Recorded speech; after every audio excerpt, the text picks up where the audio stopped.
Hoffman exposes why Meghan snubbed the Suits cast from a wedding reception, because we weren't famous enough. The Suits cast weren't invited to Meghan and Harry's royal wedding reception. Maybe this is why the Suits cast don't have Meghan's number. They weren't close enough. No close friendships, that says a lot. The Suits cast arrived at their former co-star's royal wedding and dressed for the occasion, and while they were all invited to the afternoon reception attended by some 600 people, they sadly didn't get invited to the private evening party at Frogmore House. She actually had no intention of inviting them, but Harry loved the Suits and urged Meghan to invite its cast. Despite missing out on an invite to the party, the cast of Suits still managed to have an amazing time after such a busy day at the royal wedding, and that's thanks to a round of karaoke. Jessica Mulroney's makeup artist Rachel Renner shared several snaps of Jessica's evening look before staying behind in the hotel, and later filmed members of the cast performing some impromptu tunes.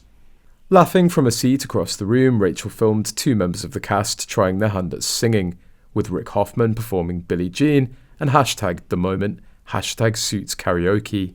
Patrick J. Adams, Gina Torres, Sarah Rafferty and Rick Hoffman were all among the Suits guests to attend the wedding, and previously opened up about the couple's romance on NBC News' Today.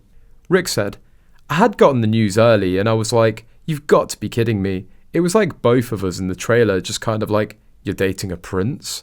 And then I was just like, take it slow, be careful, don't hurt him." Imagine flying all the way to another country for someone's wedding, but not being invited to the reception despite working with that person for 7 years. Yeah, I'll lose their number too. This was in response to someone's query about the Suits cast not attending Meghan's wedding reception. They shouldn't feel too bad. Harry also didn't invite his longtime friend Tom and Skip, allegedly because Skippy had warned Harry about Meghan. They weren't famous enough to help her in her Hollywood ambitions. She wanted Clooney and Winfrey to buy access to the Hollywood life, ex-colleagues on a cable show. Nope.